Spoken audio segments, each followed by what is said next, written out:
Efectos del COVID-19 en las finanzas públicas de Bogotá, presentado por Tania Carolina Patiño Espalza, Tatiana Rodríguez Mejía y Marilyn Rodríguez Rivera, estudiantes de la especialización en finanzas públicas de la ESAP. En 2020 y 2021, la pandemia del COVID-19 golpeó de muchas formas la economía y con ella la situación fiscal de los países. Durante la pandemia, Colombia entró en una disminución del Producto Interno Bruto, el cual decreció un 6,8%. Hubo un mayor deterioro del empleo formal, un gran impacto en la calidad de los ingresos de los hogares y las empresas, lo que produjo una mayor presión fiscal para adoptar medidas tanto de gasto sanitario para atender a la población y apoyo económico a las familias y las empresas de menor capacidad económica. Al cierre del 2020, gran parte del gasto público fue en atención de salud y se refleja en los indicadores de endeudamiento. El gobierno colombiano incorporó medidas propias en el ámbito fiscal para aliviar los efectos de la contingencia sanitaria. Así, se realizó el aplazamiento en el calendario tributario nacional y de algunos municipios. También se tomaron medidas frente a exenciones de impuestos y medios supletorios para la presentación de declaraciones tributarias. Con estas medidas se buscaba facilitar el cumplimiento de las obligaciones tributarias, proporcionar apalancamiento financiero para la liquidez y el alivio de caja para las empresas y los hogares colombianos. Para darle frente a la pandemia del COVID-19, Bogotá implementó 4 estrategias. Digitalización, a través de 2 programas Mi Bogotá WIT y Bogotá Despega, los cuales se dirigían a micro y pequeñas empresas para que pudieran promocionar sus productos. La segunda estrategia fue financiamiento. En alianza con Balcoldes se implementaron los programas Bogotá Responde en abril de 2020 y Bogotá Adelante en agosto de 2021, como una solución de crédito preferencial dirigido a las MIPYMES. La tercera estrategia fue el fortalecimiento. Incluyó programas de Bogotá Asilo Abierto, negocios inclusivos Bogotá 24 horas y mercados campesinos que contribuyeron al mejoramiento de la liquidez en las unidades más afectadas por la pandemia a nivel local. Finalmente se generó empleo e ingresos en los sectores como la construcción y la salud, lo cual incidió en la demanda agregada.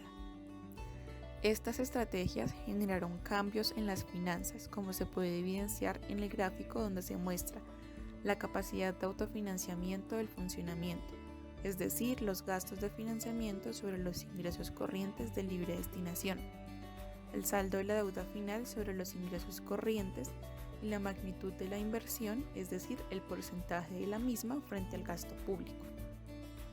Otros cambios fueron el respaldo de la deuda, es decir, el saldo total de la deuda sobre los ingresos totales. En 2019 fue del 8,2% y disminuyó a 5,2% en el año 2020. Los ingresos totales de la Administración Central en 2020 fueron de 19.330.293 millones de pesos, mientras que en el 2021, gracias al aumento del recaudo, fueron de 21.373.799 millones de pesos. Los gastos totales de la Administración fueron de 12.579.228 millones de pesos en el 2020, mientras que en el 2021 fueron de 15.388.374 millones de pesos.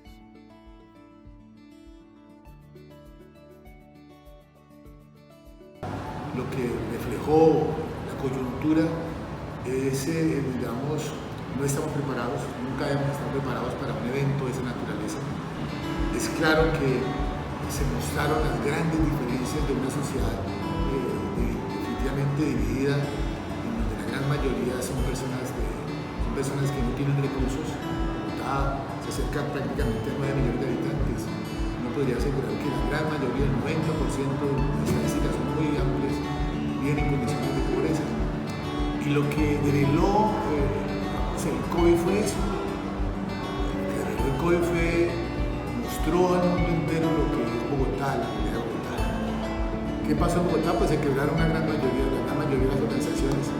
La ayuda del gobierno pues no llegó, se postularon, se emitieron una gran cantidad de recursos, pero recursos que solamente fueron dirigidos al sector financiero tradicional, por el sector financiero tradicional a las empresas que tenían las grandes oportunidades de poder respaldar esas obligaciones, a pesar de que se generaron unos apoyos de parte del Estado cuando las personas iban a solicitar créditos. Estoy hablando de los fondos de garantías, unos montos daba el Estado colombiano, pues tampoco fueron evidentes, nunca fueron evidentes.